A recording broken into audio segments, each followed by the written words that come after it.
ये कहानी तब शुरू होती है जब अटलांटिक ओशन के बीच एक शिप जा रही थी। कैप्टन ने दूर एक और शिप देखी, ना ही वो चल रही थी और ना ही किसी सिग्नल का जवाब दे रही थी। जब उसके पास गए तो देखा शिप का सारा सामान और खाना पीना बिल्कुल सेफ था, लेकिन जो शिप का क्रू मेंबर था वो कहीं नहीं दिख रहा था। वहाँ पर सभी लोग बिना किसी निशान छोड़े गायब हो चुके थे। ये है मैरी सेलेस्ट की कहानी, जो 150 साल से एक मिस्ट्री बन चुकी है और ये राज सिर्फ समुंदर ही जानता है। मैरी सेलेस्ट 1861 में कनाडा में बनी थी और उसका पहला नाम अमेज़न था। पहले भी शिप के छोटे मोटे हादसे हो चुके थे, जिसकी वजह से ये काफ़ी बदनाम थी। फिर कैप्टन बेंजामिन ने इसकी जिम्मेदारी ली और इसका नाम मैरी सेलेस्ट रख दिया। 7 नवंबर 1872 मैरी सेलेस्ट न्यूयॉर्क के पोर्ट पर थी, जिसमें कि कार्गो लोड हो रहे थे। शिप में 1700 बैरल एथेनॉल थे, जो इटली के जोनोया पोर्ट पे ले जाने थे। इस शिप पर टोटल 10 लोग थे। कैप्टन ब्रिग्स, उनकी वाइफ, उनकी 2 साल की बेटी और 7 क्रू मेंबर्स।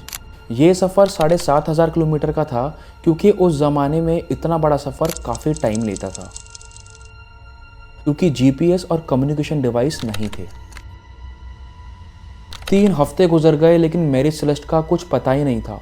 जोनोया पोर्ट पर जो लोग इंतज़ार कर रहे थे, वहाँ पर मैरी सेलेस्ट नहीं पहुँची। इनफैक्ट जो शिप्स बाद में निकली थी वो जोनोया पहुँच चुकी थी, पर मैरी सेलेस्ट का कुछ भी पता नहीं चल रहा था। मैरी सेलेस्ट के निकलने के 10 दिन बाद एक और ब्रिटिश शिप द ग्राथिया न्यूयॉर्क से जिब्राल्टर के लिए चली थी, और ये वही टाइम था 4 दिसंबर 1872, जब इस कैप्टन ने मैरी सेलेस्ट को पहली बार 20 समुंदर में देखा था, और यहीं से मैरी सेलेस्ट का राज सामने आया। तो हाँ दोस्तों, अगर आपको ऐसी हिस्टोरिकल, मिस्टीरियस और रियल वीडियोस पसंद हैं तो अभी के अभी हमारे चैनल को सब्सक्राइब कर लीजिए। ये समुंदर का वो हिस्सा था जहाँ सिर्फ नीला आसमान और समुंदर ही दिखाई देता था। दी ग्राथिया के कैप्टन को काफ़ी दूर एक शिप खड़ी हुई दिखाई दी, जो हिल भी नहीं रही थी। कैप्टन ने सिग्नल भेजे, लेकिन कोई जवाब नहीं आया। फिर उन्होंने उसके पास जाने का फैसला किया। जब क्रू मेंबर ने शिप देखी तो पता चला कि ये मैरी सेलेस्ट है। ये गिब्राल्टर से 800,000 किलोमीटर दूर समुंदर में अकेले खड़ी थी। शिप पर कोई नहीं था, सब लोग बिना किसी निशान के गायब हो चुके थे। 1 महीने पहले जो शिप न्यूयॉर्क से 10 लोग के साथ निकली थी, सभी लोग समुंदर के बीच गायब हो चुके थे। अब ये सवाल दी ग्राथिया के कैप्टन को भी काफ़ी परेशान कर रहा था। पहले तो उनको लगा कि शिप पर कोई एक्सीडेंट हो चुका है, लेकिन जब उन्होंने देखा कि मैरी सेलेस्ट बिल्कुल सेफ थी तो उन्हें समझ नहीं आया कि ये चल क्या रहा है। कैप्टन और उनकी फैमिली के कपड़े बिल्कुल ठीक ठाक मिले। ना सिर्फ ये, जो सामान वो जोनोया ले जा रहे थे वो भी बिल्कुल सेफ था। और सबसे हैरान कर देने वाली बात ये थी कि शिप पे क्रू मेंबर्स का खाना टेबल पे रखा था। ऐसा लग रहा था कि सब लोग अचानक और जल्दी में शिप छोड़कर चले गए हैं। लेकिन बाद में थोड़ी और इन्वेस्टिगेशन करने के बाद कैप्टन के रूम से एक लॉग मिला। अब ये लॉग एक डायरी जैसी चीज़ होती है, जिसमें शिप के मेंटेनेंस और इशू लिखे जाते हैं। कैप्टन ने इस डायरी में आखिरी एंट्री 25 नवंबर की सुबह की थी, मतलब जिस दिन शिप इस हालत में मिली थी उससे ठीक 10 दिन पहले। इसका मतलब ये था कि मैरी सेलेस्ट करीब 10 दिन से ऐसी ही खड़ी थी। डी ग्राथिया के कैप्टन को ये सब देखकर कुछ समझ नहीं आ रहा था, और तभी उनकी नज़र पड़ी लाइफ बोट्स पर। वहाँ उन्होंने देखा कि लाइफ बोट्स मिसिंग हैं। इसका एक ही मतलब हो सकता है कि वहाँ पर कुछ तो हुआ है, कि वहाँ पर सभी लोग अपनी जान बचाने के लिए लाइफ बोट्स में भाग गए। कैप्टन के केबिन में नेविगेशन इंस्ट्रूमेंट्स भी मिसिंग थे, और उनके बेड के नीचे एक तलवार अपने कवर में रखी थी। इससे ये पता चलता है कि शिप पर कोई अटैक ही नहीं हुआ था, क्योंकि अगर कोई अटैक होता तो वो तलवार अपने कवर से बाहर होती या फिर वहाँ पर होती ही नहीं।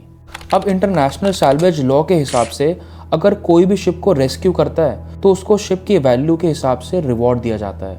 इस लॉ का फ़ायदा उठाते हुए डी ग्राथिया के कैप्टन ने उस शिप को वहाँ से ले जाने का फैसला किया।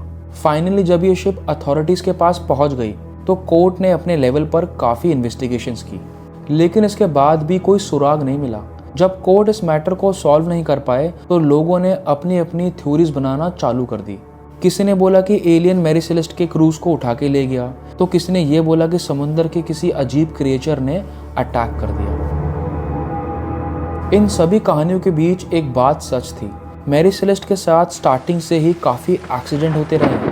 अब हुआ ये कि एक बार ये शिप दूसरी शिप से टकरा गई और वो दूसरी शिप पानी में डूब गई।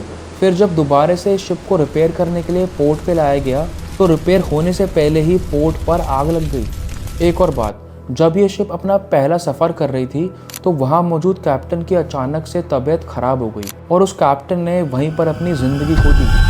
और इन सभी चीज़ों की वजह से लोगों को ये लगता है कि इस शिप पर भूत प्रेत का साया है। इसी वजह से इस शिप को घोस्ट शिप का टाइटल भी मिल गया।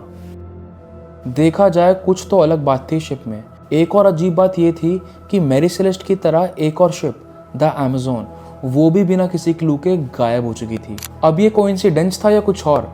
कमेंट करके बताओ। अब असली सवाल ये था कि उस दिन आखिर हुआ क्या। इसके लिए लोगों ने अलग अलग थ्योरीज बनाई। चलिए एक एक करके उन्हें देखते हैं। पहली थ्योरी है गद्दारी की थ्योरी। अब पहली थ्योरी में कुछ लोग ये मानते हैं कि डी ग्रातिया के कैप्टन ने मैरी सेलेस्ट के क्रू मेंबर्स को मार दिया ताकि वो सैल्वेज लॉ के अंडर रिवॉर्ड ले सके। लेकिन अगर ऐसा होता तो कहीं ना कहीं खून के या फिर वायलेंस के साइन ज़रूर मिलते। अगर कैप्टन ने सब कुछ क्लीन कर भी दिया तब भी कोई ना कोई क्लू तो ज़रूर मिलता। इसी वजह से ये थ्योरी गलत लगती है। दूसरी थ्योरी ये है कि मैरी सेलेस्ट पर 1700 एथेनॉल बैरल्स थे, लेकिन जब बाद में शिप को गिब्राल्टर ले जाया गया तो उनमें से 9 बैरल्स खाली मिले। कुछ लोग का ये मानना है कि अल्कोहल के बैरल्स में ब्लास्ट हो गया होगा, जिसकी वजह से क्रू मेंबर लाइफ बोट लेके भाग गए होंगे। लेकिन इंपॉर्टेंट बात यह है कि जहाँ पर बैरल्स रखे थे वहाँ पर ब्लास्ट का ना तो कोई निशान मिला और ना ही आग लगने के मार्क्स। आखिरी थ्योरी ये है कि शिप किसी समुद्री तूफान में फंस गई होगी और उसके अंदर पानी भरने लगा होगा। कैप्टन ने सेफ्टी के लिए शिप इवैक्यूएट करने का डिसीजन लिया और बाकी क्रू मेंबर शिप लेके चले गए। लेकिन छोटी बोट समुद्र की बड़ी लहरों का सामना नहीं कर पाई और सबकी जान चली गई। ये लास्ट वाली थ्योरी काफी रियलिस्टिक है, लेकिन अब तक ये भी एक अजम्पशन ही है। अब तक कोई भी थ्योरी प्रूफ के साथ प्रूवन नहीं हो पाई है। अब तक 150 साल से ज्यादा गुजर चुके हैं, लेकिन मैरी सेलेस्ट की ये मिस्ट्री अभी तक सॉल्व नहीं हो पाई है।